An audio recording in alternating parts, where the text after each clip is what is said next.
ყველა ისეთ ძეგლს, რომელიც ყველასათვის ცნობილია და რომელიც არის ჩვენთვის ძალიან მნიშვნელოვანი, აქვს ძალიან დიდი გასაჭირი.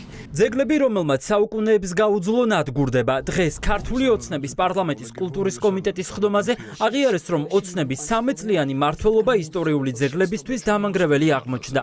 კულტურული მემკვიდრეობის სააგენტოს ახალი უფროსი ამბობს, რომ ტაძრების ნაწილი, რომელსაც სარეაბილიტაციო სამუშაოები დარღვევით ჩაუტარდა, უფრო მძიმე დღეში ჩააგდეს. დანარჩენებს კი წვიმის წყალი ანადგურებს. სვეტიცხოველი, ბაგრატი, ნიკორწმინდა, ფიტარეთი, ყინწვისი, შემოქმედი, ცაიში, წალენჯიხა, ანუ საეტაპო კულტურული მემკვიდრეობის ატენის სიონი. პრობლემები გამოწვეულია როგორც წინა წლებში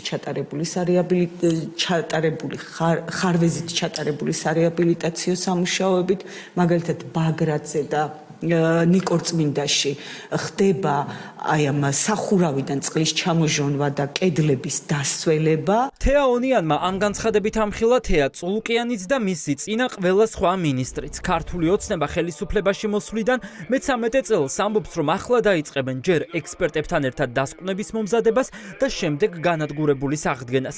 სააგენტოს ახალი უფროსი არ მორიდებია ეთქვა, რომ გელათი საუკეთესო მაგალითია, როგორ არ უნდა ჩაუტარო უძველეს მონასტერს სარეაბილიტაციო სამუშაო. ქართულ ოცნებას გელათის კონსერვაცია რესტავრაციისთვის 7 წელიწადში 4 მილიონზე მეტი აქვს დახარჯული. ეს ყველაფერი კი იმის გამო მოხდა, რომ სამუშაოები არაკვალიფიციურად ჩატარდა. ესეთი საეტაპო ძეგლები თუ სრულყოფილად არ იქნა შესწავლილი და გამოკვლეული, მათზე რაიმე სამუშაოების დაწყება ხშირ შემთხვევაში მიგვიყვანს ხოლმე აი ესეთ გამოუსწორებელ შეცდომებამდე, როგორც წინაშეც დღეს ვდგავართ.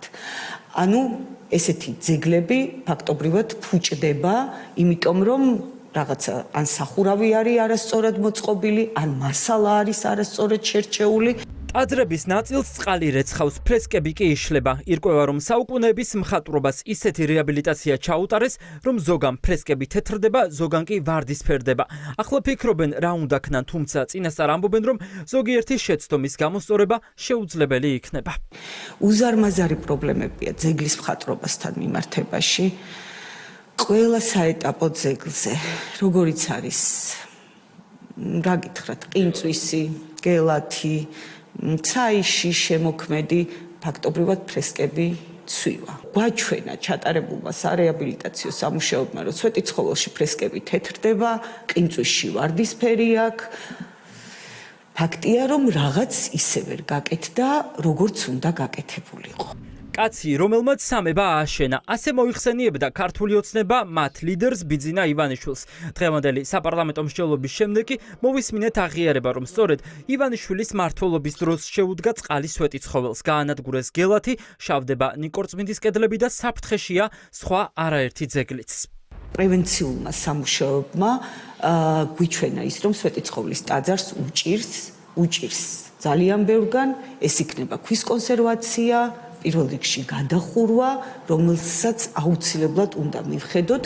როგორ მოვედით აქამდე, კულტურული მემკვიდრეობის დაცვის სააგენტოს უფროს არ დაუმალავს, რომ ამის მიზეზი ნაჩქარევი და ხშირ შემთხვევაში არასწორი სამუშაოებია.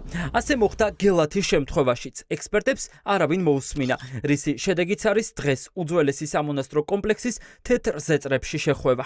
ყველაფერს ამას სჭირდება ძალიან სკრუპულოზური, ხანგრძლივი კვლევა და ჩვენ აუცილებლად ჩვენი პირველი რიგის ამოცანაა მივხედოთ ესეთი ტიპის ძეგლებს. რაც არაკომპეტენტურობას გადაურჩა, თვითნებობამ გაანადგურა. დღეს ძეგლთა დაცვის სააგენტოს ხელმძღვანელმა ირიბად ის სასულიერო პირები გააკრიტიკა, ვინც მონასტრებს მათი ინიციატივით ხან კედელს მიაშენებენ და ხანაც ფანჯარას გაჭრიან. ხშირად ეს ძალიან კარგი და ლამაზი ძეგლისთვის არის შეუქცევადი დაზიანებისა და საფრთხის მომტანი.